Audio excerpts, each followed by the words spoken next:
남편은 출장을 간다며 밖에서 현관문을 잠갔다.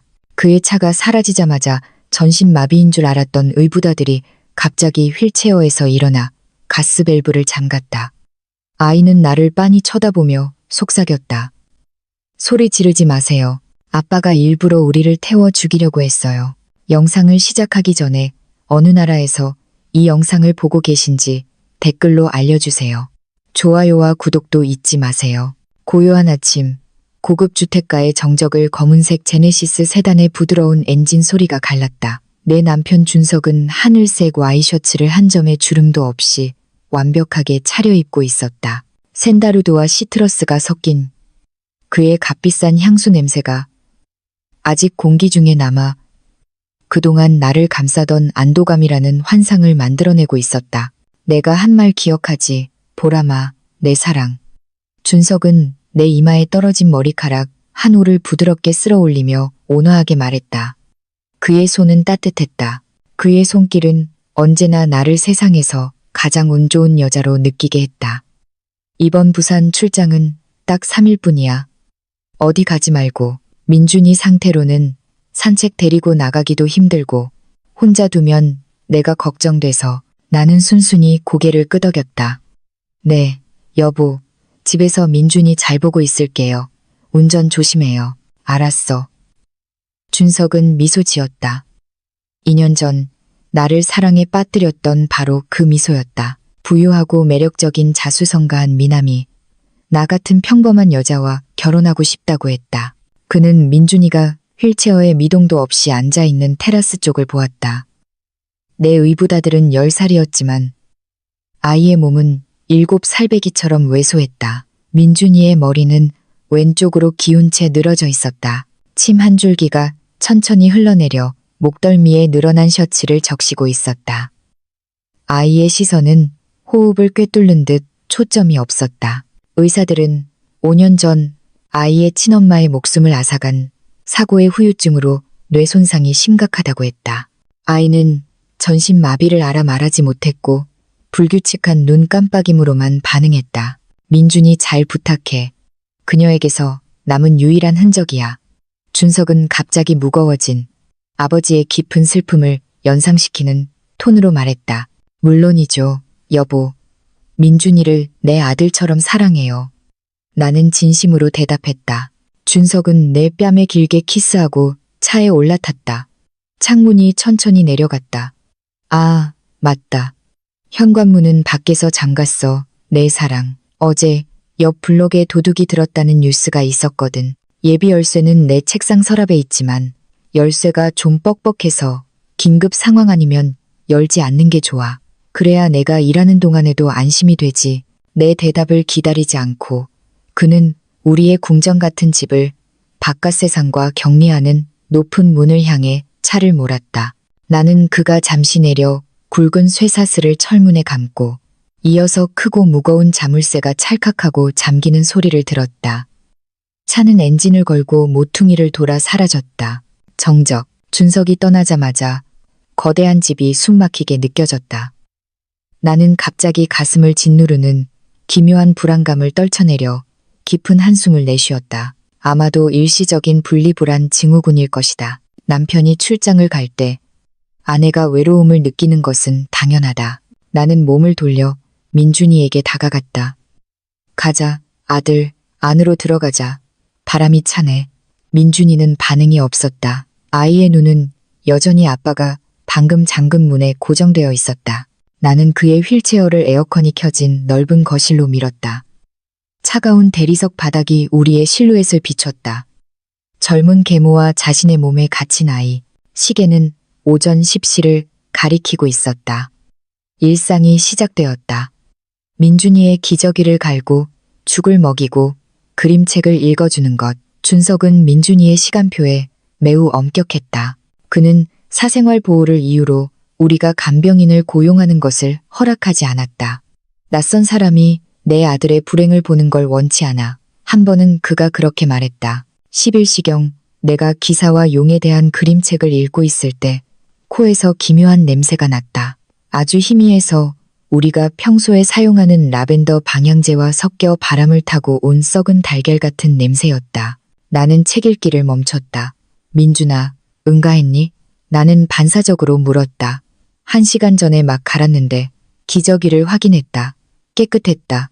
나는 일어나 거실을 한 바퀴 돌았다. 냄새는 왔다 갔다 했다. 내 직감은 다이닝룸과 이어진 주방에서 나는 것이라고 말하고 있었다. 하지만 다가가 보니 모든 것이 정상이었다. 최신 인덕션은 꺼져 있었다. 조절기는 꺼진 위치에 있었다. 아, 내 상상인가 봐, 민준아. 나는 마음속으로 중얼거렸다. 준석이 웃으며 했던 말을 떠올렸다. 당신은 가끔 과민 반응을 하잖아.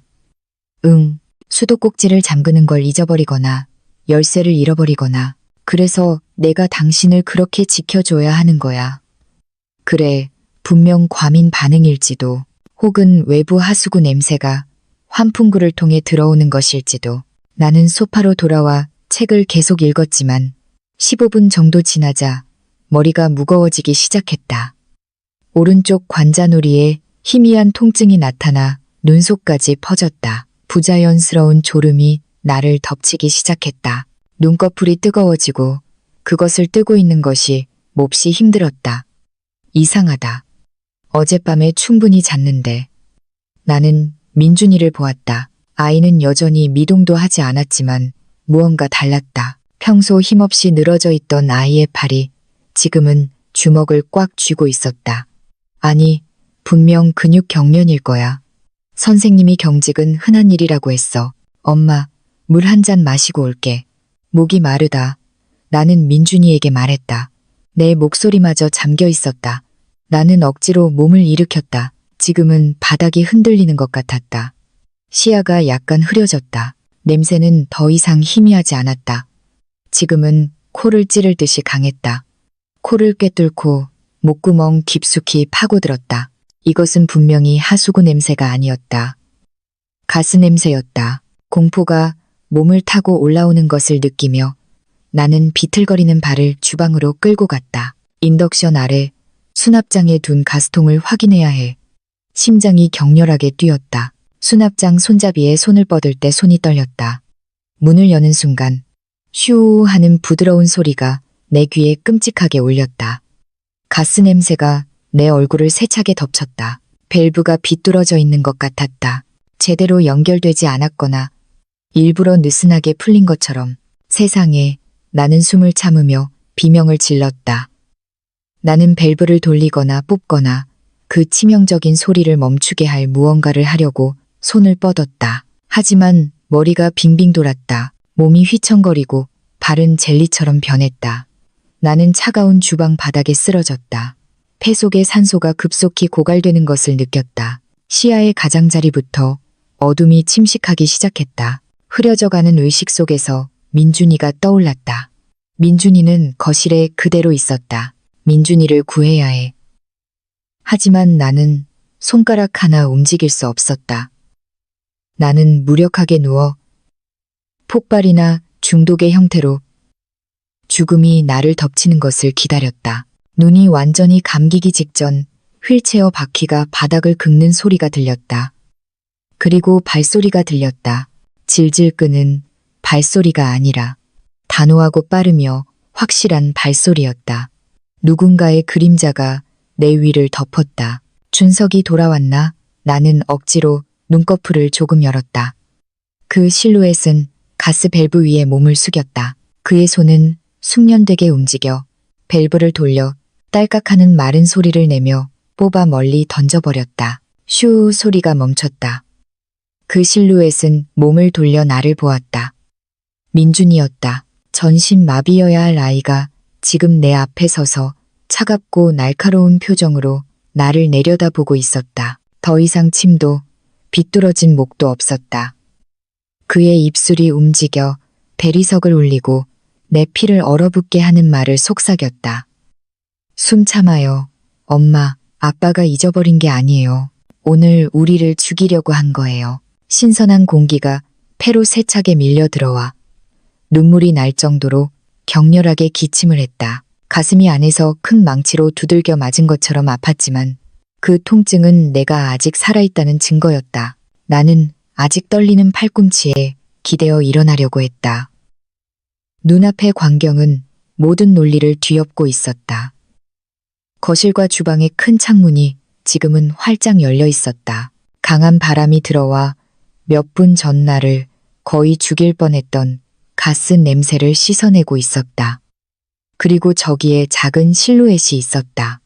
지난 2년간 내가 팔에 안고 화장실에 데려가고 숟가락으로 밥을 먹여준 아이, 민준이가 지금 다이닝 테이블 의자 위에 있었다.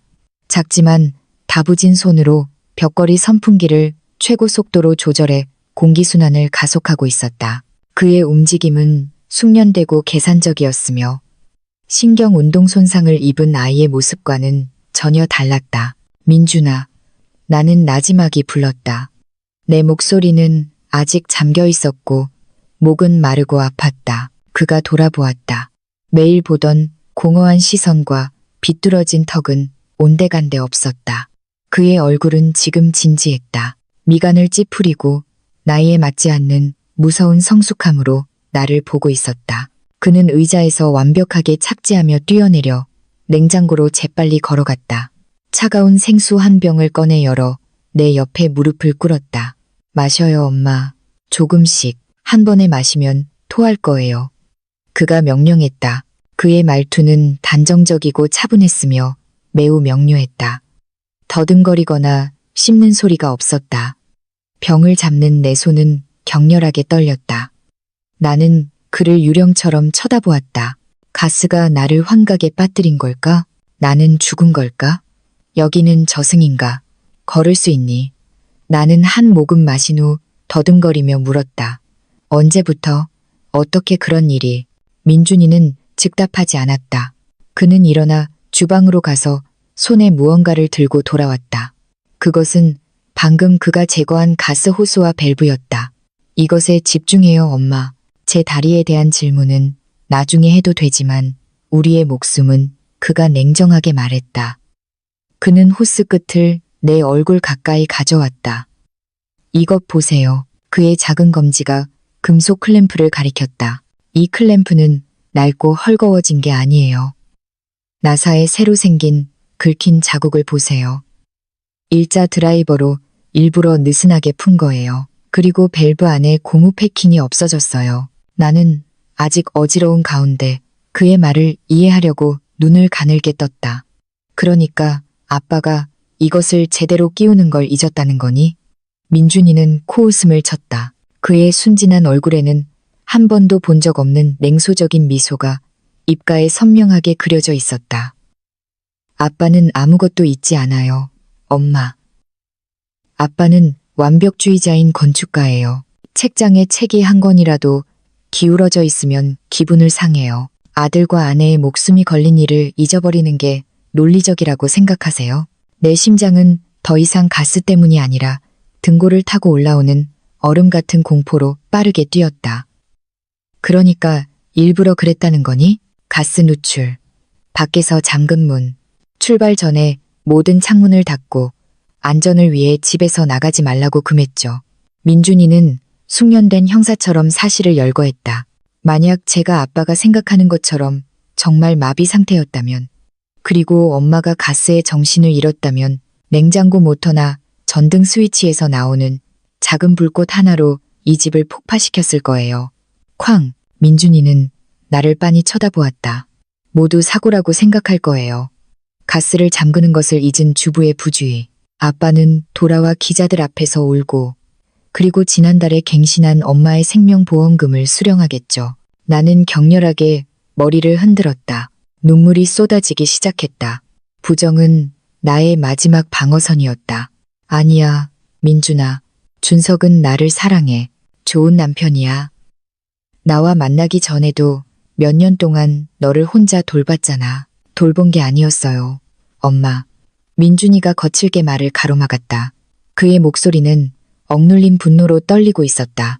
나를 감금한 거예요. 민준이는 한 걸음 물러서서 자신의 다리를 내려다보았다. 사고로 마비된 적은 없어요.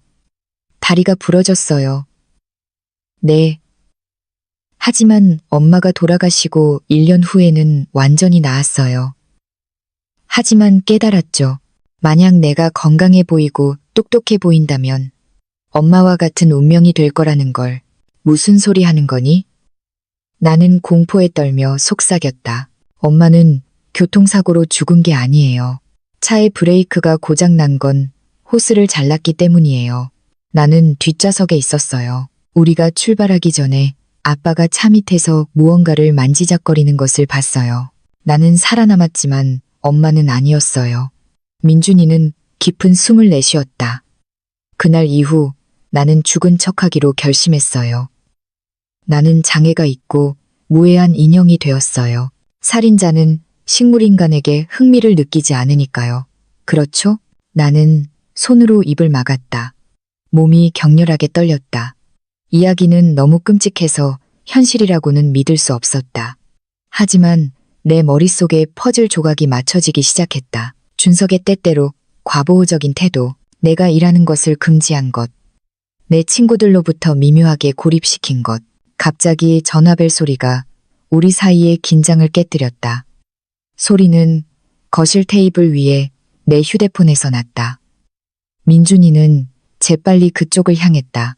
화면이 밝아지며 지금은 사신의 이름처럼 보이는 연락처 이름이 나타났다. 내 사랑, 민준이의 얼굴은 창백해졌지만 그의 눈은 경계심으로 빛나고 있었다. 순식간에 그는 말 그대로 휠체어로 달려가 뛰어올라 몸을 뉘고 머리를 왼쪽으로 기울이고 턱을 떨어뜨렸다. 몇 초 만에 냉철한 천재 소년의 모습은 사라졌다. 민준이는 다시 마비되고 무력한 아이로 돌아왔다. 받아요, 엄마. 민준이가 속삭였지만 그의 입술은 거의 움직이지 않았다. 그의 목소리는 이를 악물어 매우 낮게 나왔지만 권위에 가득 차 있었다. 지금 받아요. 울지 마세요. 떨지 마세요. 우리가 괜찮다고 조금이라도 의심하면 차를 돌려 자기 손으로 우리를 끝낼 거예요. 전화는 계속 울리며 대답을 요구했다. 내 손이 그것을 잡기 위해 뻗었다. 화면은 내 인생의 카운트다운을 세는 것처럼 깜빡였다. 나는 민준이를 보았다. 그는 한 번만 눈을 깜빡였다. 우리의 새로운 비밀 신호였다. 나는 녹색 버튼을 누르고 차가운 기기를 귀에 대고 이미 목구멍까지 올라온 흐느낌을 삼키려고 했다. 여보세요, 보람아? 준석의 바리톤 목소리가 저편에서 들려왔다. 너무나 따뜻하고 안심이 되며 그리고 치명적이었다. 괜찮아? 왜 그렇게 숨이 차고 목소리가 떨리는 거야? 준석의 질문에 내 심장이 터질 것 같았다. 그의 목소리는 너무나 자연스러웠지만 지금 내 귀에는 모든 억양이 내 목을 노리는 단검처럼 들렸다. 민준이는 여전히 휠체어에 비뚤어진 자세로 있었지만 살짝 뜬 그의 왼쪽 눈이 격렬하게 나를 쳐다보며 위험 신호를 보내고 있는 것 같았다. 당신, 틀렸어요. 방금 화장실에서 달려왔어요, 여보. 나는 거짓말을 했다. 내 뇌는 가장 그럴듯한 변명을 찾기 위해 전속력으로 회전하고 있었다. 유리 깨지는 소리가 들렸어요. 옆집 고양이가 주방 창문으로 들어온 것 같아요. 저편에서 잠시 침묵이 흘렀다. 준석의 참을성 있는 숨소리가 들렸다. 그는 믿을까, 안 믿을까? 고양이? 그의 목소리는 약간 실망한 듯했다. 하지만 내가 창문 전부 닫았을 텐데 어떻게 고양이가 들어갔지? 창문 열었어, 보람아? 그 질문은 함정이었다. 내가 창문을 열었다고 하면 그는 가스가 흩어진 것을 알 것이다. 만약 닫혀 있었다고 하면 내가 왜 중독되지 않았는지 의심할 것이다. 아, 완전히 닫혀 있지 않았나 봐요, 여보. 바람에 조금 열렸나 봐요. 나는 그가 아는 보람이처럼 순진하게 들리도록 재빨리 대답했다. 하지만 다시 닫았어요. 걱정 마세요. 아, 그래? 그가 천천히 대답했다. 그럼 쉬어. 가스 점검하는 거 잊지 말고. 자꾸 불길한 예감이 들어서 혹시 가스가 새고 있으면 당신은 가끔 감기 걸리면 냄새를 잘 못 맡잖아. 그는 자신의 알리바이를 심고 있었다. 만약 경찰이 내 불탄 시체를 발견하면 그는 전화로 나에게 경고했다고 증언할 것이다. 하지만 나의 부주의로 네, 여보. 괜찮아요. 당신은 걱정 말고 일해요. 나는 메스꺼움을 억누르기 위해 떨리는 입술로 말했다. 사랑해, 보람아. 나도 사랑해요, 여보. 통화가 끝났다. 휴대폰이 내 손에서 미끄러져 카펫에 둔탁한 소리를 내며 떨어졌다. 다리에 힘이 풀렸다. 나는 바닥에 주저앉아 무릎을 끌어안고 소리 없이 울기 시작했다. 우는 거 그만해요, 엄마. 민준이의 목소리가 다시 단정적으로 들렸다. 그는 머리를 바로 하고 손등으로 가짜 침 자국을 닦았다. 휠체어를 가까이 끌어당겨 내 어깨를 두드렸다. 아쉽네, 당신이 아직 살아있어서. 그의 말투는 계획이 실패한 사람의 것이었어요.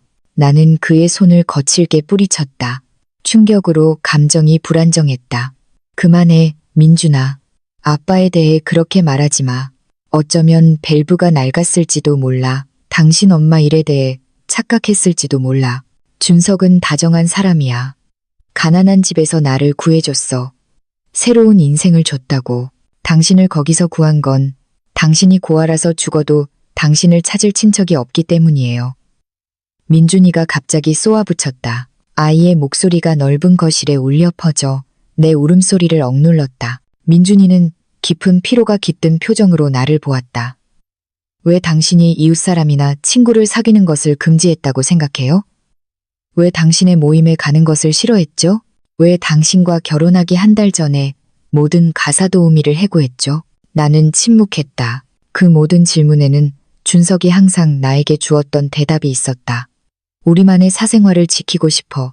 내 사랑, 둘만의 시간을 즐기고 싶어. 그땐 로맨틱하게 들렸다.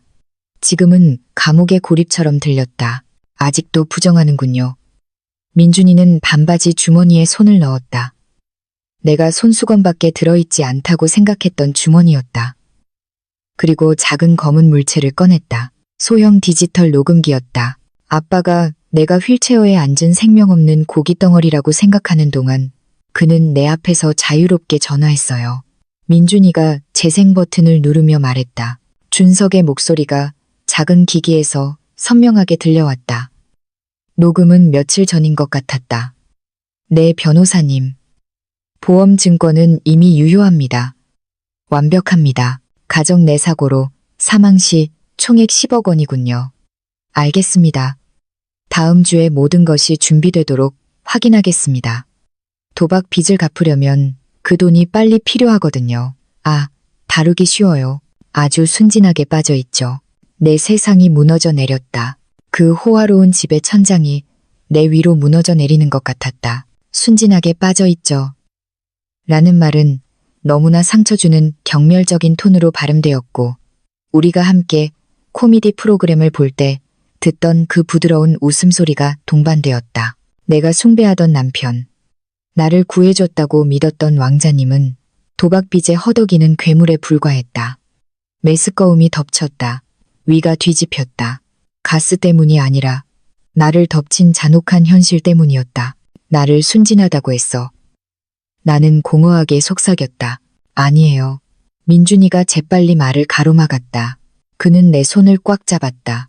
그의 작은 손은 분명 휠체어를 비밀리에 움직이는 연습으로 거칠어져 있었다. 당신은 순진한 게 아니에요. 단지 너무 착할 뿐이에요.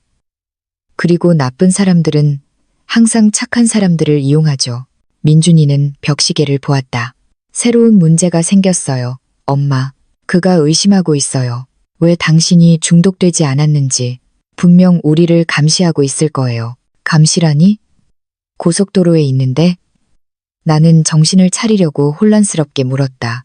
민준이는 방구석의 높은 유리, 장식장 숫자를 가리켰다. 관엽식물의 잎과 꽃 사이에서 작은 점이 빛을 반사하며 반짝이고 있었다. 숨겨진 카메라. 민준이가 나지막이 말했다. 지난주에 설치했어요. 경보용 모션 센서라고 했죠. 거짓말이에요.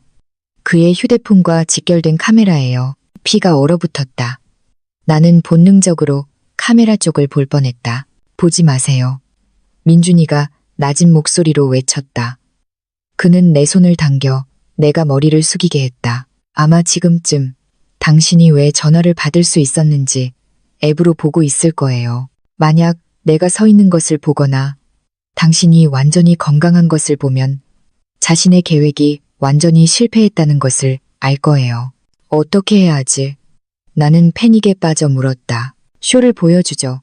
민준이의 눈이 교활하게 빛났다.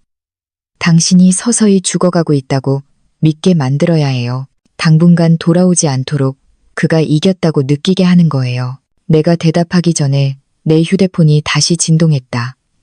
새로운 메시지였다. 나는 떨면서 화면을 보았다.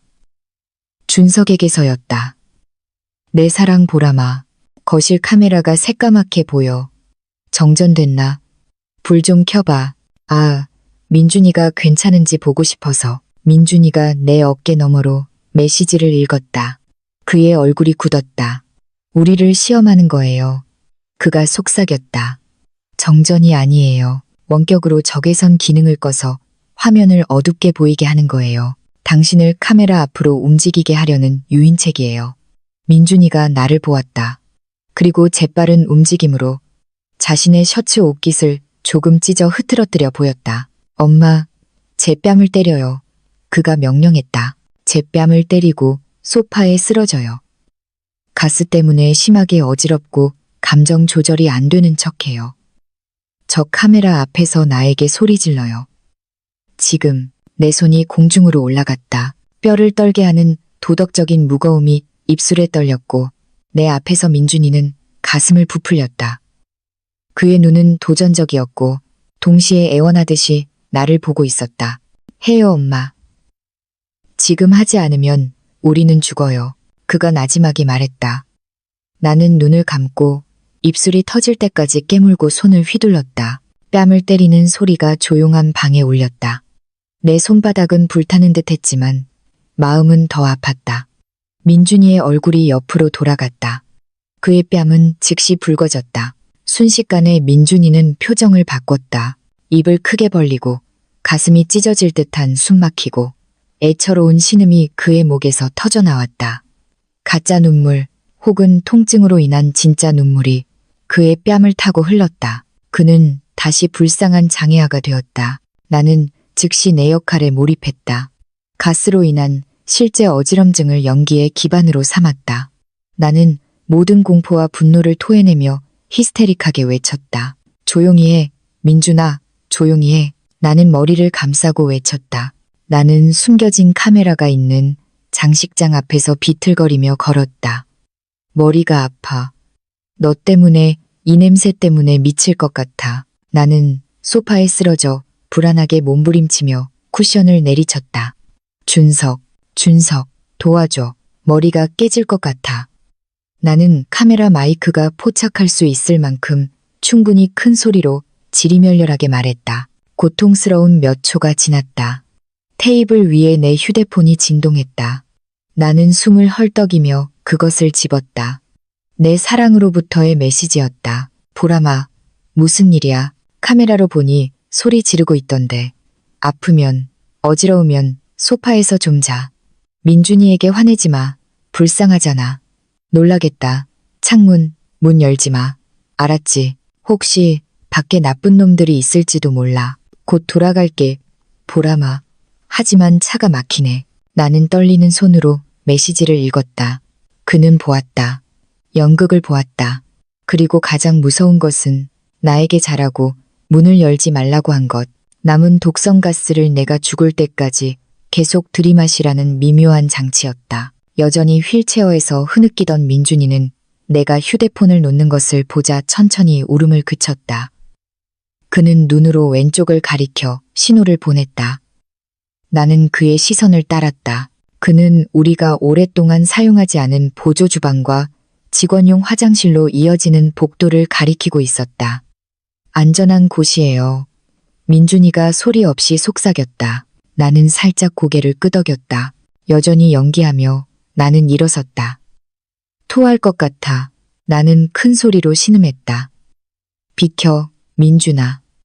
나는 거실 카메라의 시야에서 벗어난 뒤쪽 복도로 달려갔다. 작고 닫힌 직원용 화장실 문에 도착하자마자 민준이는 이미 휠체어를 전속력으로 굴려 나를 따라잡았다. 우리 둘은 안으로 들어가 민준이는 안에서 잠갔다. 나프탈렌 냄새가 나는 두 평 남짓한 그 방에서 우리의 가면은 마침내 벗겨졌다. 나는 마른 욕조 옆으로 미끄러져 내려가 소리 없이 끝없이 울었다. 미안해, 민준아. 뺨을 때려서 미안해. 민준이는 내 사과를 무시했다. 그는 자신이 직접 개조한 휠체어, 등받이에 숨겨진 주머니에서 얇은 태블릿 PC를 꺼내느라 바빴다. 그의 작은 손가락이 화면 위에서 능숙하게 춤을 췄다. 눈물은 아껴둬요. 엄마, 비록 그의 뺨이 내 손찌검으로 아직 붉었지만 그는 차갑게 말했다. 나중에 필요할 거예요. 지금 이것 보세요. 민준이는 태블릿을 내 얼굴 가까이 가져왔다. 한 달 전에 아빠의 클라우드와 채팅을 해킹했어요. 무언가 꾸미고 있는 건 알았지만 오늘까지 증거를 잡지 못했어요. 이 낡은 태블릿에서 데이터 동기화를 끄지 않는 치명적인 실수를 저질렀어요. 화면에는 메신저 앱이 보였다. 고객이나 동료와의 대화가 아니었다. 레이카 인테리어 디자인이라는 연락처와의 격렬한 대화였다. 내 눈은 글자를 훑었고 각 단어가 큰 망치보다 강하게 내 가슴을 쳤다. 준석, 가스밸브 느슨하게 해서 준비됐어. 그 바보 멍청이는 갇혀있고 나는 지금 출장 가는 척 출발했어. 이 시간 전송신. 레이카, 확실하게 성공할 거지. 자기? 실패하면 더 이상 당신의 미망인이 되는 걸 기다릴 수 없어. 알지?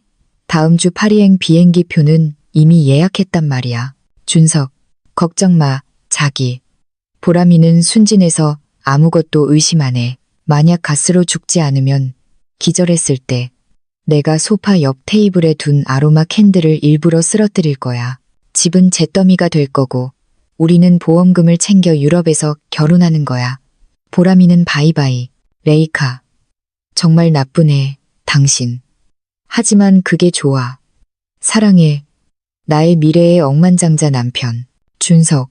나도 더 사랑해. 조금만 기다려. 1시간 후면 뉴스에서 화재 소식이 나올 거야. 대화 아래에는 레이카가 방금 보낸 사진이 있었다.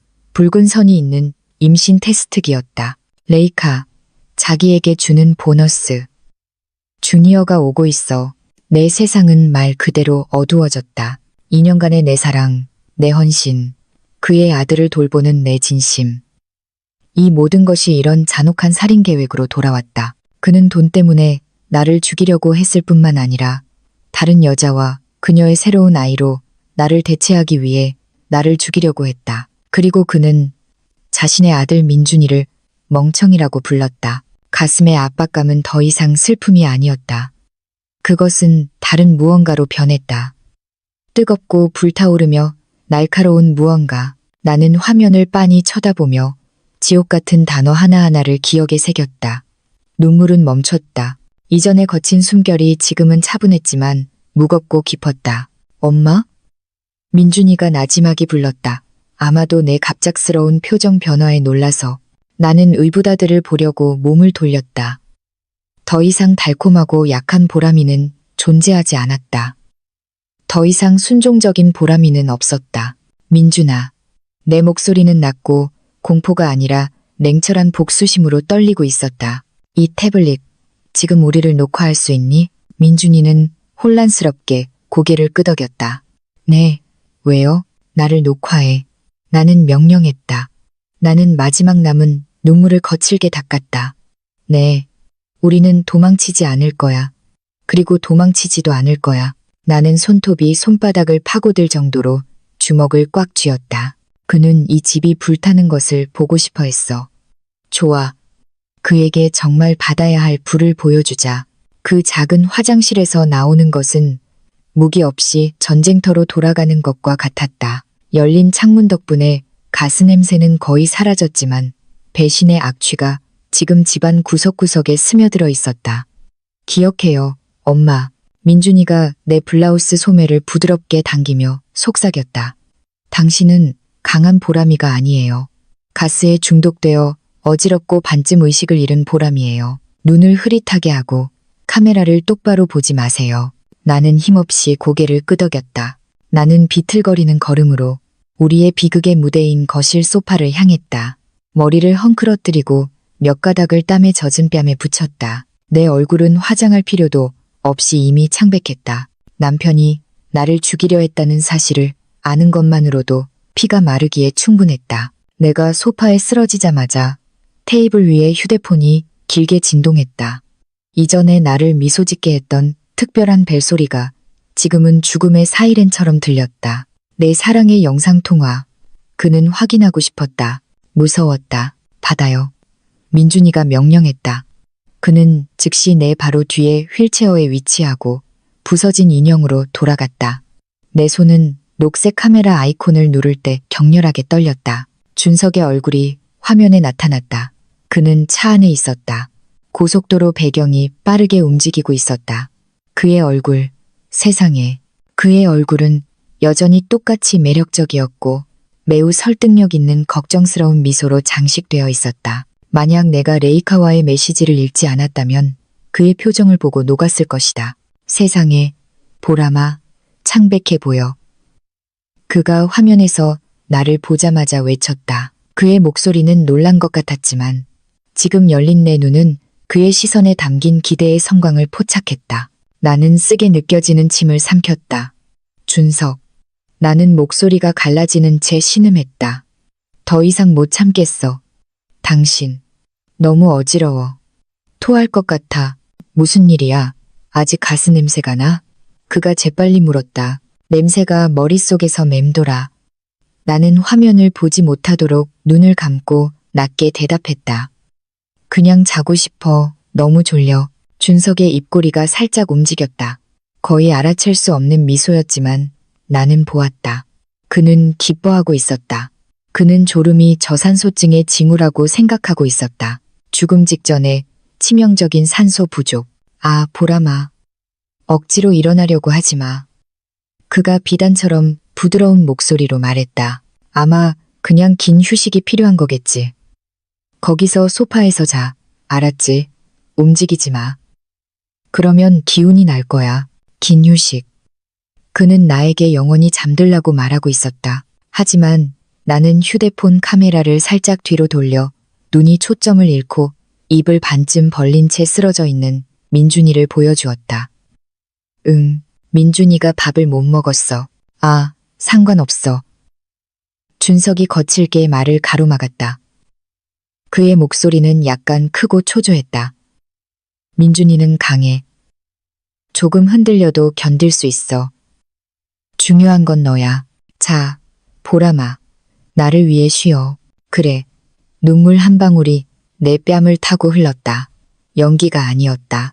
한때 영원한 사랑을 맹세했던 남자가 지금 그의 임신한 애인을 위해 나에게 죽음을 받아들이라고 간청하는 것을 보는 고통의 눈물이었다. 내 여보. 잘게. 나는 포기한 듯이 속삭였다. 좋아. 아주 사랑해. 좋은 꿈 꿔. 보라마. 그가 말했다. 그의 잘자는 그의 작별 인사였다. 승리. 통화가 끝났다. 화면이 어두워지자마자 내 남은 힘이 무너져 내렸다. 나는 휴대폰을 쿠션에 던지고 주방 싱크대로 달려갔다. 쓴 투명한 액체를 토했다. 몸이 격렬하게 경련했다. 메스꺼웠다. 이 살인을 계획한 손에 닿았다는 사실에 더럽게 느껴졌다. 검고 짙은 우울이 나를 감쌌다. 나는 이 거대한 집의 어린아이와 단둘이 갇혀 모든 열쇠를 가진 괴물과 싸우고 있었다. 만약 우리의 계획이 실패한다면, 만약 그에게 예비 계획이 있다면, 만약 오늘 밤이 내 인생의 마지막 밤이라면 나는 주방 바닥에 쓰러져 무릎을 끌어안았다. 절망의 흐느낌이 목에서 터져 나오기 시작했다. 자기 연민은 그쯤 해둬. 민준이의 목소리가 다시 들려왔다. 이번에는 명령조가 아니라 차갑고 현실적인 톤이었다. 그의 휠체어 바퀴가 다가오면서 삐걱거렸다. 그가 감옥에서 썩을 때 실컷 울 수 있어. 지금 일어나. 나는 흐린 눈으로 민준이를 올려다보았다. 무서워, 민준아. 그는 내 남편이야. 어떻게 그런 일이. 왜? 그는 쓰레기야. 민준이가 솔직하게 대답했다. 그는 다시 태블릿을 조작했다. 그의 작은 손가락이 화면 위를 재빨리 미끄러졌다. 내비게이션 앱으로 그의 차 GPS 위치를 추적하고 있어. 지금쯤 멀리 있어야 해. 지금 부산 방향이야. 그는 믿었어. 내가 잔다고 믿었다고 생각해? 네, 그런 것 같아요. 갑자기 민준이의 손가락이 멈췄다. 그의 눈이 동그래졌다. 이전에 평온했던 그의 얼굴이 굳어지고 창백해졌다. 민준아, 무슨 일이야?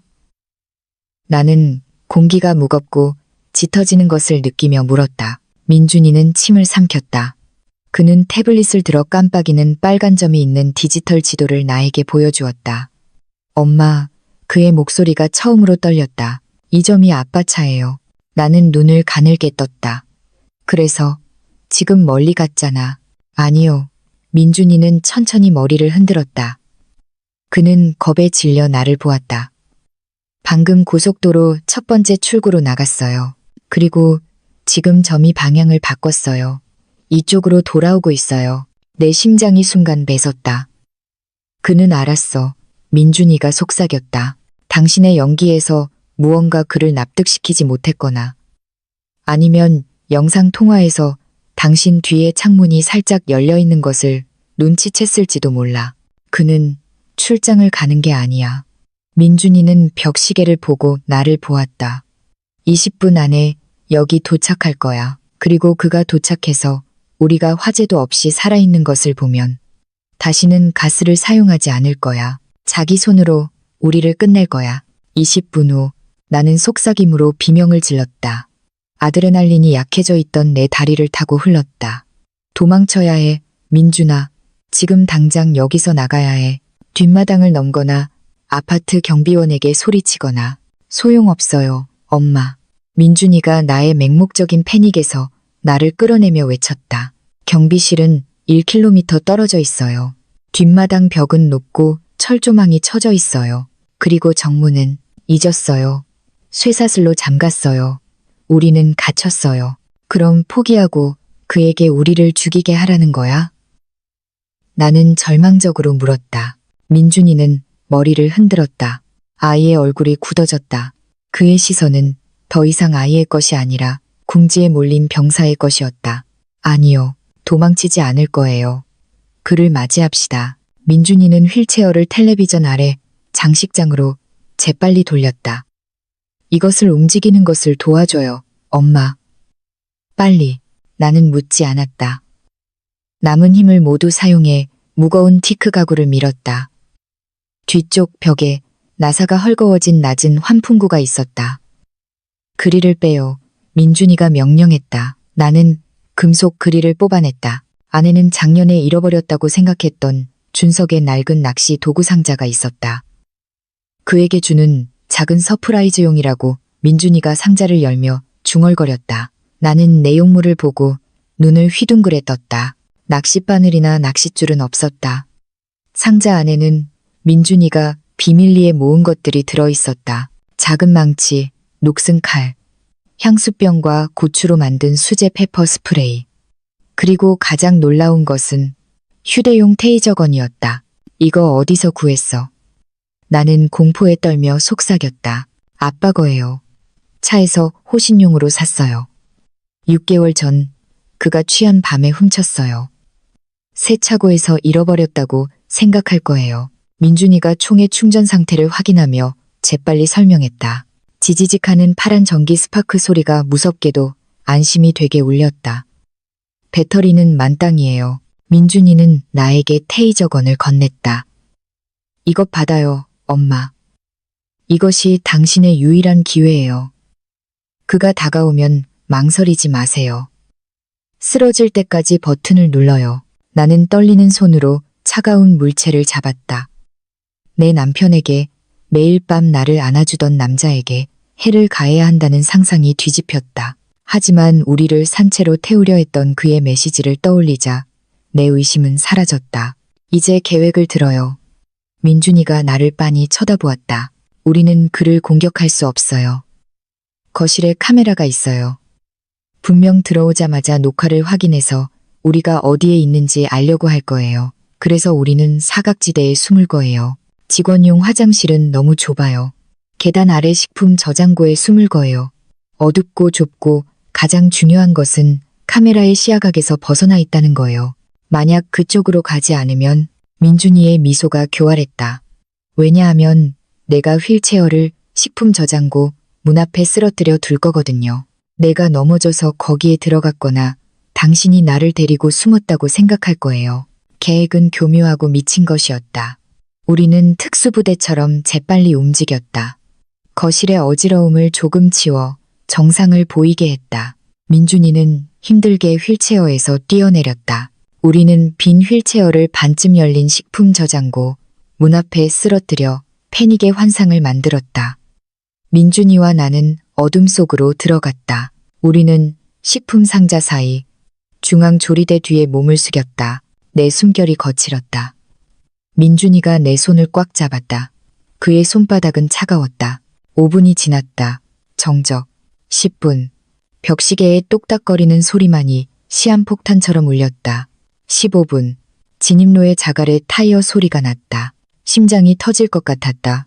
그가 도착했다. 차 엔진이 꺼졌다. 정적. 그리고 쇠와 쇠가 부딪히는 소리. 문의 쇠사슬이 열리는 소리. 그는 경적을 울리지 않았다. 내 이름을 외치지 않았다. 그는 자신의 집에 들어가는 도둑처럼 조용히 들어왔다. 현관문이 천천히 열렸다. 대리석 바닥에 발소리가 났다. 똑똑똑. 그의 귀가시에 듣던 값비싼 구두 소리가 지금은 사형 집행인의 발소리처럼 들렸다. 보라마. 그가 불렀다. 그의 목소리는 차분하고 차가웠다. 전화할 때의 걱정은 온데간데 없었다. 보라마. 대답이 없었다. 집은 조용했다. 그는 더 깊이 들어왔다. 식품 저장고 테이블 아래 틈으로 그의 발 그림자가 거실 쪽으로 움직이는 것이 보였다. 그는 멈췄다. 아마 주위를 둘러보고 있을 것이다. 젠장. 그가 나지막이 욕설을 내뱉었다. 냄새가 사라졌잖아. 그는 창문이 열려 있는 것을 눈치챘다. 그의 그림자가 다시 움직였다. 그는 우리의 은신처 앞에 쓰러진 휠체어 쪽으로 걸어왔다. 그는 식품 저장고 문 바로 앞에서 멈췄다. 우리는 얇은 문과 주방 조리대 하나를 사이에 두고 몇 센티미터의 거리였다. 나는 온 힘을 다해 테이저건을 꽉 쥐었다. 차가운 땀이 이마를 타고 흘렀다. 숨바꼭질인가? 그가 웃었다. 감정 없는 마른 웃음이었다. 보람이랑 민준이, 너희들이 죽지 않은 건 알고 있어. 가스가 부족했나 보네.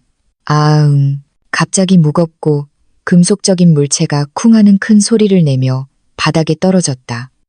나는 살짝 엿보았다. 그의 오른손에는 서류 가방이 아니었다.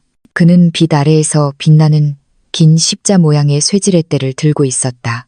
그는 도우러 온 게 아니었다. 증인을 남기지 않도록 확인하러 온 것이다. 준석은 전진했다. 그는 민준이의 휠체어를 걷어찼고 휠체어는 벽에 부딪혀 날아갔다. 쓸모없는 똥강아지. 그가 주방구역으로 들어가며 중얼거렸다. 이제 아빠가 영원한 수면제를 줄게. 그는 우리로부터 2걸음 거리였다. 선반을 확인하며 우리에게 등을 돌리고 있었다. 민준이가 나를 팔꿈치로 쳤다. 지금 나는 깊은 숨을 들이쉬고 배신당한 아내와 아들을 지키는 어머니에게 남은 모든 용기를 모았다. 나는 은신처에서 일어섰다. 오른손의 테이저건이 날카로운 지지직하는 소리를 내며 울렸다. 여기야, 준석. 나는 외쳤다. 준석은 놀라 눈을 휘둥그레 뜨며 돌아섰다. 그의 손에 쇠지렛대가 올라갔지만 그가 그것을 휘두르기 전에 나는 그에게 달려들었다. 날카롭고 무서운 지지직 소리가 주방을 가득 채웠고 이어서 내 입에서 나오지 않을 고통의 비명이 터져 나왔다. 테이저건은 준석의 목에 붙어 있었다. 허가받은 남자의 몸이 격렬하게 경련했다. 그의 눈은 흰자위를 보였고 목에 혈관이 부풀어 올랐으며 그가 들고 있던 쇠지렛대가 큰 소리를 내며 바닥에 떨어졌다. 준석은 잘린 나무처럼 쓰러져 그의 몸은 둔하고 고통스러운 소리를 내며 바닥에 부딪혔다. 나는 숨을 헐떡이며 한 걸음 물러섰다. 손이 너무 떨려서 무기를 떨어뜨릴 뻔했다. 나는 여전히 몸이 경련하며 약하게 신음하는 남편의 몸을 보았다. 미안해, 여보. 나는 반사적으로 속삭였다. 하지만 순종적이고 바보였던 아내의 오랜 습관이 아직 남아있었다. 그를 다치게 한 것에 죄책감을 느꼈다. 사과하지 마요. 한 번 더 해요, 엄마. 의식을 잃을 때까지. 민준이가 뒤에서 외쳤다.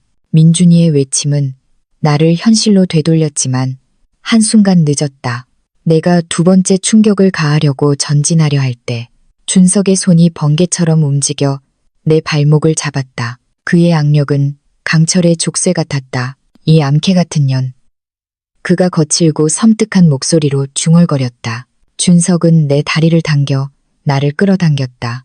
나는 균형을 잃고 뒤로 넘어졌다. 뒤통수가 타일 바닥에 부딪혔다. 시야가 별들로 가득 찼다. 테이저건이 내 손이 닿지 않는 곳으로 날아갔다. 준석은 분노로 붉어진 얼굴로 비틀거리며 일어나려고 했다. 그의 눈은 순수한 사리로 나를 보고 있었다. 죽어, 보라마. 나는 눈을 감고 피할 수 없는 공격으로부터 보호하기 위해 손을 들었다. 아, 갑자기 액체가 분사되는 소리가 나고 이어서 즉시 공기를 가득 채우는 매운 냄새가 났다. 아, 내 눈. 준석은 히스테릭하게 외치며 내 발목을 놓고 바닥을 구르며 얼굴을 잡았다. 그리고 민준이가 거기에 있었다. 물과 고추를 섞은 향수병을 들고 그는 아버지의 얼굴에 무자비하게 분사하며 계속 버튼을 눌렀다. 달려요, 엄마. 2층으로 빨리. 민준이가 명령했다. 나는 1초도 낭비하지 않았다. 아드레날린이 내 머리의 통증을 압도했다. 나는 일어나 민준이의 작은 손을 잡고 주방에서 뛰쳐나왔다. 우리는 웅장한 나선형 계단을 급히 올랐다. 우리 뒤에서 준석은 상처 입은 짐승처럼 포효하며 일시적으로 눈이 멀어 가구와 의자에 부딪혔다. 내가 죽여버릴 거야. 너희 둘 다 갈기갈기 찢어버릴 거야. 그의 위협이 집 전체에 울렸다. 우리는 2층에 도착해 침실로 직행했다. 나의 거짓된 행복의 무언의 증인이었던 방이었다.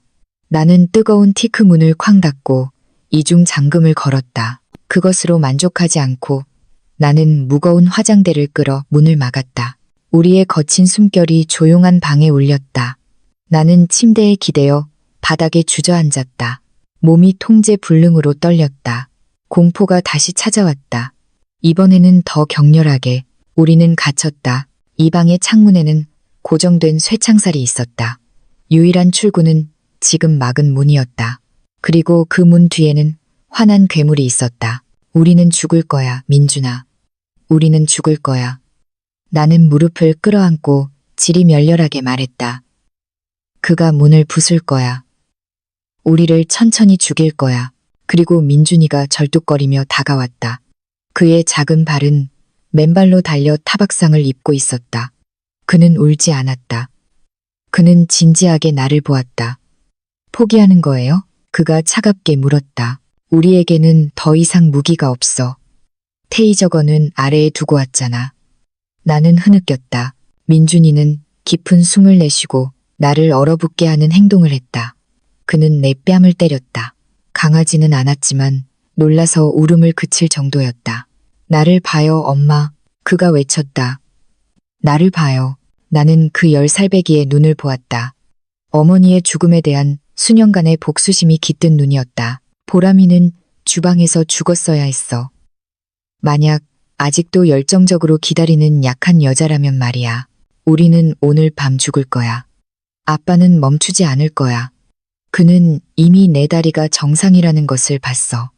당신이 그의 계획을 알고 있다는 것도 알고 있어. 되돌아갈 수 없어. 민준이는 막힌 문을 가리켰다.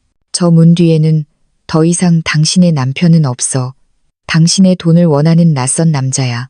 그가 당신을 애인 앞에서 순진하다고 부른 남자야. 순진하다고 불리는 것을 허락할 거야? 쓰레기처럼 태워지는 것을 내버려 둘 거야? 그의 말은 내 안에 무언가에 불을 지폈다. 얼음 같은 공포가 천천히 뜨거운 불꽃으로 변했다. 준석과 레이카의 채팅 이미지가 다시 내 마음에 떠올랐다. 보람이는 순진하다. 아주 순진하게 빠져 있어. 나는 천천히 일어나 손등으로 눈물을 닦았다. 이번에는 거칠고 단정적인 몸짓으로 나는 옷장의 큰 거울로 걸어갔다. 내 모습을 보았다. 헝클어진 머리, 뺨의 상처, 어깨에 찢어진 블라우스. 하지만 내 눈은 더 이상 흐릿하지 않았다. 나는 더 이상 사랑의 굶주린 고와 보람이가 아니었다. 나는 더 이상 달콤한 말에 속는 순종적인 아내가 아니었다. 나는 민준이에게 돌아섰다. 내 말이 맞아. 옛날의 보람이는 가스로 죽었어. 나는 그림 뒤 벽에 박힌 작은 금고로 걸어갔다. 민준아, 비밀번호 기억하니? 당신 아빠와 친엄마의 결혼기념일. 나는 차분하게 물었다. 민준이는 혼란스럽게 고개를 끄덕였다. 네, 7월 17일이에요. 준석은 감상적인 사람이야. 쓰레기인데도 새로운 비밀번호를 외우는 게 귀찮아서 절대 바꾸지 않을 거야. 나는 디지털 조합을 돌리며 말했다. 딸깍, 금고 문이 열렸다. 안에는 준석의 할아버지의 유품인 낡은 리볼버와 총알 한 상자가 있었다. 준석은 만일의 사태에 대비해 보관했지만 스스로 사용하는 것을 두려워했다.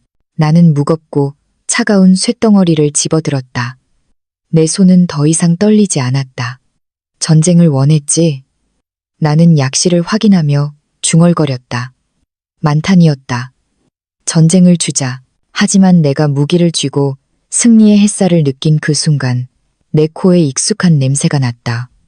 연기, 담배 연기가 아니라 나무와 천이 타는 냄새였다. 민준이는 문틈으로 달려갔다. 회색의 얇은 연기가 새어나오기 시작했다. 엄마, 민준이의 목소리가 갈라졌다. 문을 억지로 열려고 하는 게 아니야. 계단을 태우고 있어. 1층을 태우고 있어. 아래층에서 준석의 외침 소리가 들렸다. 기침 사이에 미친 듯이 웃으며 나와라. 타 죽거나. 너희들이 선택해. 쥐새끼들아. 바닥에서 열기가 올라왔다. 우리는 불타는 집에 아래층의 유일한 출구에서 기다리는 사이코패스와 함께 갇혔다. 나는 권총을 보고 민준이를 보고 마지막으로 쇠창살 창문을 보았다. 민준아. 나는 차분하게 불렀다. 옷장에서 두꺼운 담요를 꺼내서 화장실 물로 적셔. 지금 어떻게 할 거예요, 엄마? 나는 리볼버의 격처를 당겼다. 우리는 불에 타 죽지 않을 거야. 저 불꽃을 뚫고 나갈 거야. 그리고 만약 그가 우리의 길을 막는다면 나는 뜨거워지기 시작한 문을 보았다. 그의 머리를 날려버릴 거야. 열기. 상황을 설명할 수 있는 유일한 단어였다. 공기는 더 이상 산소가 아니라 피부를 태우는 뜨거운 증기였다. 뜨거운 티크문은 만지기에 뜨거웠다. 뒤에서는 불꽃이 나무를 핥으며 들어오려고 요구하고 있었다. 민준이는 흠뻑 젖어 똑같이 흠뻑 젖은 무거운 담요를 끌고 화장실에서 나왔다. 익었어요, 엄마. 민준이가 명령했다. 그의 목소리에는 패닉이 아니라 절대적인 집중력만 있었다. 코를 막고 연기를 마시지 마요. 포복 전진. 연기는 위로 올라가요. 깨끗한 공기는 아래에 있어요. 나는 리볼버의 손잡이를 꽉 쥐고 고개를 끄덕였다. 평생 총을 쏴본 적 없었다. 민준아, 우리가 움직이기 전에 불렀다. 만약 내가 실패하면, 만약 방아쇠를 당기지 못하면 너는 달려서 걱정하지 마. 그리고 민준이는 나를 보고 그의 젖은 손이 내 뺨을 쓰다듬었다. 실패하지 않을 거예요. 그가 당신을 순진하다고 불렀을 때의 얼굴을 상상해요. 가스 밸브를 느슨하게 풀었을 때의 얼굴을 상상해요. 죽이기 위해서가 아니라 살아남기 위해 방아쇠를 당겨요. 나는 깊은 숨을 들이쉬고 단호하게 고개를 끄덕였다. 우리는 문으로 움직였다. 민준이가 셋을 세는 동안 화장대를 밀어내고 열쇠를 돌려 문을 열었다. 훅 검은 연기가 한꺼번에 밀려 들어왔다. 눈이 따가웠다. 기침이 나오기 시작했지만 젖은 천으로 코를 막았다. 바닥으로 민준이가 외쳤다. 우리는 바닥에 엎드려 방 밖으로 기어 나왔다. 2층 복도는 작은 지옥이었다. 계단 근처 복도 끝에 카펫이 불타고 있었다. 불꽃은 벽지를 타고 올라가고 있었다. 하지만 가장 무서운 것은 아래층의 침묵이었다. 준석은 더 이상 외치지 않았다. 그는 기다리고 있었다. 우리는 거실을 내려다보는 계단 난간으로 천천히 기어갔다. 1층은 연기로 가득 차 있었지만 불은 주방 구역과 계단 아래에 집중되어 있었다. 나는 난간 사이로 엿보았다. 아래 계단 아래에 준석이 있었다. 연기 속에서 그는 더 이상 쇠지렛대를 들고 있지 않았다. 지금 그의 오른손에는 큰 식칼이 쥐어져 있었다. 그는 우리를 기다리고 있었다. 유일한 출구를 막고 있었다. 아래에 있어. 나는 민준이에게 속삭였다. 식칼 들고 있어. 계단을 내려갈 수 없어. 우리가 사정거리에 들어갈 거야. 그렇지 않아요. 민준이가 대답했다. 만약 총을 놓치면 다시 조준하기 전에 그가 덮칠 거야. 민준이의 눈이 주위를 재빨리 훑으며 분석했다. 그의 시선은 준석이 있는 바로 뒤 로비 위에 매달린 거대한 크리스탈 샹들리에에 고정되었다. 샹들리에의 쇠사슬은 우리 층의 천장들보에 고정되어 있었고 그 고리는 복도의 작은 서비스 캐비닛 안에 숨겨져 있었다. 엄마, 민준이가 눈에 장난기 어린 빛을 띠고 속삭였다. 우리가 내려가서 그와 싸울 필요 없어. 하늘을 그에게 떨어뜨리자. 서비스 캐비닛은 겨우 2미터 거리였다. 잠겨 있어. 나는 말했다. 나에게는 안 잠겨 있어. 민준이가 주머니에서 구부러진 철사를 꺼냈다. 나는 8살 때부터 이 집의 모든 자물쇠를 여는 법을 배웠어. 민준이는 캐비닛으로 기어갔다. 연기는 더 짙어졌다. 나는 준석을 감시하며 아래로 총을 겨누었다. 손이 떨렸다. 가벼운 딸깍 소리가 났다. 캐비닛 문이 열렸다. 안에는 50kg의 샹들리에를 지탱하는 쇠사슬의 받침대가 큰 너트로 볼트에 고정되어 있었다. 너트가 녹슬었어. 민준이가 중얼거렸다. 도구가 필요해. 나는 딱딱한 나무 손잡이에 권총을 건네려 했다. 아니, 당신은 감시해. 그가 나를 보면 쏴. 민준이는 콘솔에서 작은 장식품을 가져와 너트를 두드리기 시작했다. 탕탕, 금속 소리가 아래층에 울렸다. 준석이 머리를 들었다. 어이, 쥐새끼들이 죽기 전에 리모델링이라도 하나. 그가 거친 목소리로 외쳤다. 거기서 뭐 하는 거야? 준석이 올라오기 시작했다. 한 단, 두 단. 민준아, 그가 올라와. 나는 패닉에 빠져 외쳤다. 거의 다 됐어. 민준이가 온 힘을 다해 너트를 두드렸다. 탕, 준석은 발걸음을 빨리 했다. 그의 얼굴은 공포의 가면이었다. 가벼운 화상, 부은 눈, 그리고 사이코패스의 미소. 식칼이 빛에 반짝였다. 아빠가 간다. 민준아, 보라마. 그가 노래하듯이 말했다. 그는 우리로부터 겨우 5미터 거리였다. 다른 선택지는 없었다. 나는 일어나 그의 가슴을 똑바로 겨누었다. 너, 멈춰. 나는 외쳤다. 준석은 멈춰. 권총을 보고 웃기 시작했다. 내가 쏠 거야? 그는 머리를 흔들었다. 보라마, 주방 칼만 들어도 손이 떨리는 네가 저 방아쇠를 당길 배짱이 있다고 생각해? 저건 낡은 권총이야. 방아쇠를 당기려면 닭목을 조르는 힘이 필요해. 총알이 나가기 전에 내가는 손가락이 부러질 거야. 그는 다시 전진했다. 그는 마지막 심리전을 사용하고 있었다. 젠장. 내 손이 떨리고 있었다. 의심이 나를 덮쳤다. 민준아, 빨리. 나는 외쳤다. 빠졌어. 민준이가 외치는 것과 동시에 쿵 하는 큰 소리가 났다. 총성이 아니었다. 쇠볼트가 부러지는 소리였다. 샹들리에를 지탱하던 쇠사슬이 풀렸다. 준석은 눈을 휘둥그레 뜨고 위를 보았다. 중력이 작용했다. 거대한 크리스탈 샹들리에가 급락했다. 그가 이미 계단 중간에 있었기 때문에 직격하지는 않았지만 귀가 먹먹해질 정도의 유리 폭발음과 함께 계단 바닥에 부딪혔다. 날카로운 파편이 튀었다. 그 충격으로 이미 불에 약해진 나무 계단이 흔들렸다. 구조는 견디지 못했다. 우르르, 쾅, 준석이 있던 계단이 무너져 불타는 나무가 붕괴하고 준석은 그 구멍을 통해 아래에 불타는 잔해로 떨어졌다. 아악, 그의 비명은 날카로웠고 이어서 불타는 잔해에 몸이 부딪히는 소리가 났다. 나는 계단 구멍을 얼어붙어 쳐다보았다. 우리가 해냈어. 나는 믿을 수 없다는 듯이 속삭였다. 아직이야. 민준이가 내 손을 끌며 말했다. 계단이 무너졌어. 우리는 갇혔고 불은 올라오고 있어. 사실이었다. 붕괴로 공기 흐름이 바뀌어 지금 연기는 구멍을 통해 더 강하게 올라오고 있었다. 우리는 내려갈 수 없었다. 완전히 고립되었다. 갑자기 우리가 전혀 고려하지 않았던 뒤쪽 발코니 방향의 복도 반대편 끝에서 밖에서 유리가 깨지는 소리가 났다. 그리고 낯선 단정적이고 낮은 목소리가 들렸다. 경찰이다. 움직이지 마. 나는 놀라 돌아보았지만 안도가 아니라 공포를 느꼈다. 진짜 경찰인가? 아니면 준석의 부하인가? 발코니 창문에서 뛰어든 인물은 제복을 입고 있지 않았다. 그는 검은 가죽 재킷을 입고 마스크를 쓰고 소총을 들고 있었다.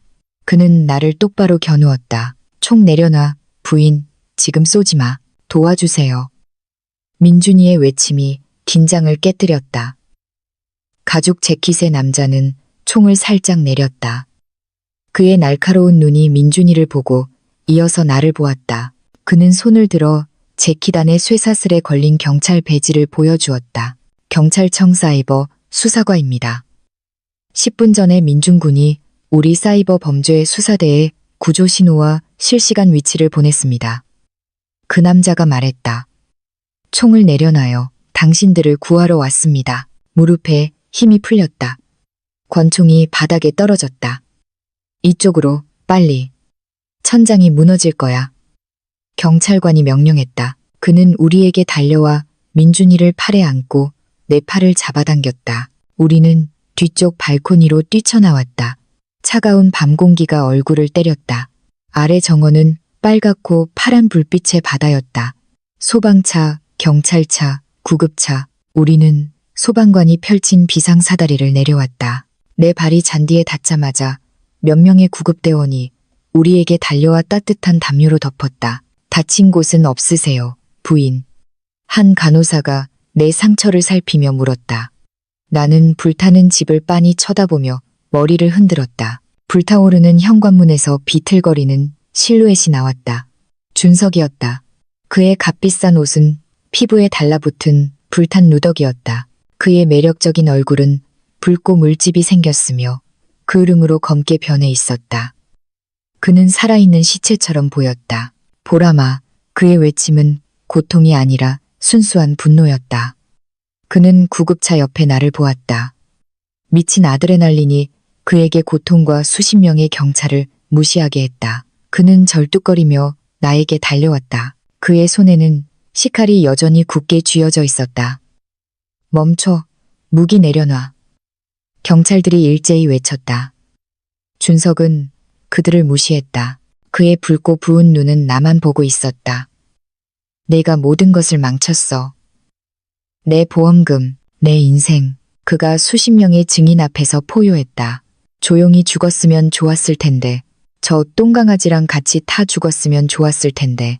이웃들은 그의 자백을 듣고 공포의 비명을 질렀다. 상황은 혼란스러웠다. 구급차에 앉아있던 민준이가 갑자기 뛰어내렸다.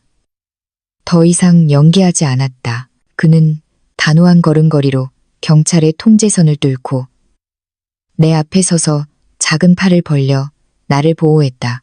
준석은 그 광경에 놀라 그 자리에 멈췄다. 너, 준석의 목소리가 갈라졌다. 걸을 수 있는 거야? 민준이는 턱을 들고 아버지를 보았다. 네, 공포는 없고 깊은 경멸뿐이었다.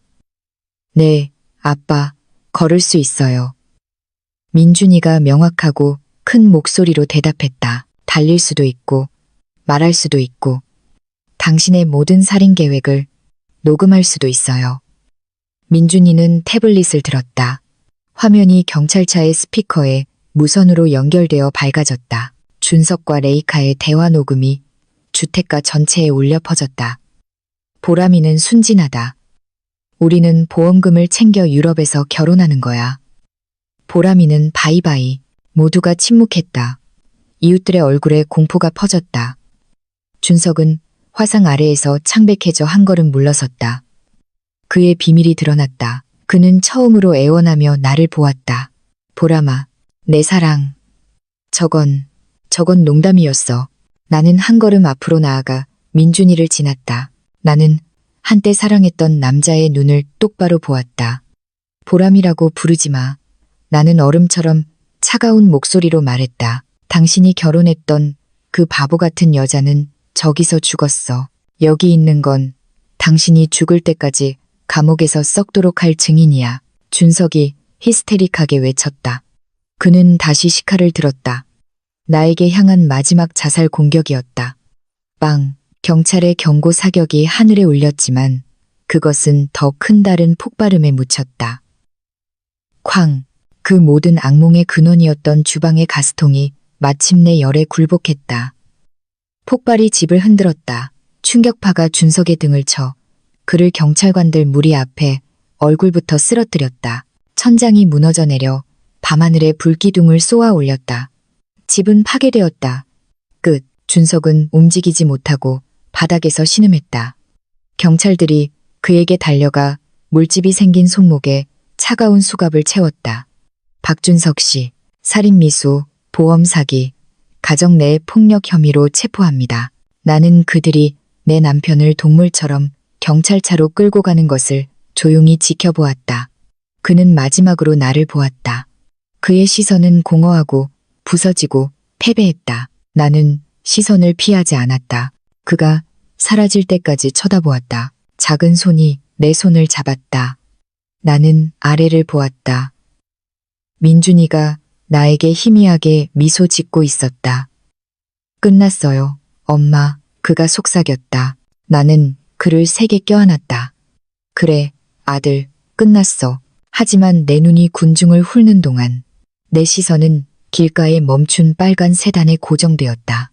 반쯤 열린 창문으로 선글라스를 낀 여자가 긴장하며 우리를 보고 있는 것을 보았다. 그녀의 손은 부풀어 오른 배에 놓여 있었다. 레이카.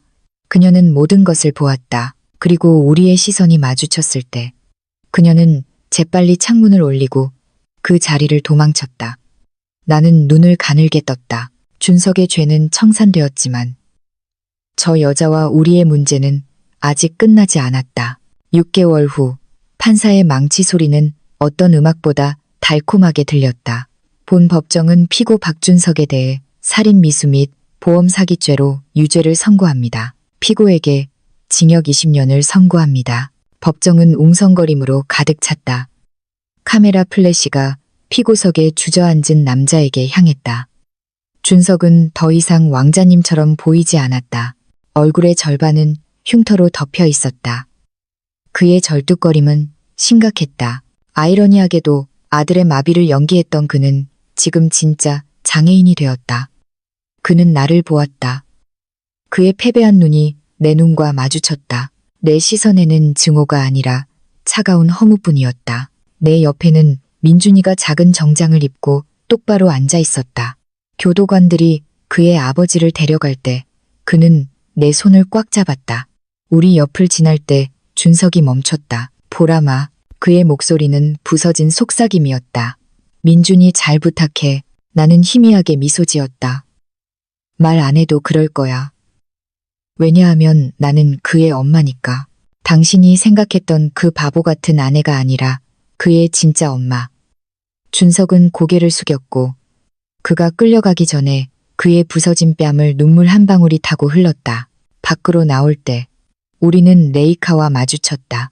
2명의 경찰관이 그녀를 덮치려 하고 있었다. 그녀는 주황색 죄수복을 입고 있었다. 그녀의 임신한 배는 두드러졌다. 그녀는 수갑을 차고 있었다. 우리를 보자 그녀는 무너져 내렸다. 보람씨, 그녀가 흐느꼈다. 제발 도와주세요. 준석이 시킨 거예요. 이 아이는 죄가 없어요. 증언을 철회해 주세요. 제발. 나는 그녀를 위아래로 훑어보았다. 옛날의 보람이라면 동정했을 것이다. 하지만 나는 그녀의 메시지를 떠올렸다. 내 죽음을 계획하며 웃고 있던 나는 다가가 그녀의 귀에 속삭였다. 아이는 죄가 없어, 레이카. 하지만 그 엄마는 탐욕스러운 괴물이야. 감옥에서 임신을 즐겨 그리고 걱정 마. 죄는 절대 주소를 잘못 찾지 않으니까. 파리행 비행기표는 취소됐지만 분명 서울 구치소행표는 남아있을 거야. 레이카는 끌려가면서 비명을 질렀다. 한 달 후, 오후의 바람이 나의 새로운 보금자리인 작은 투룸 빌라의 테라스에 불었다.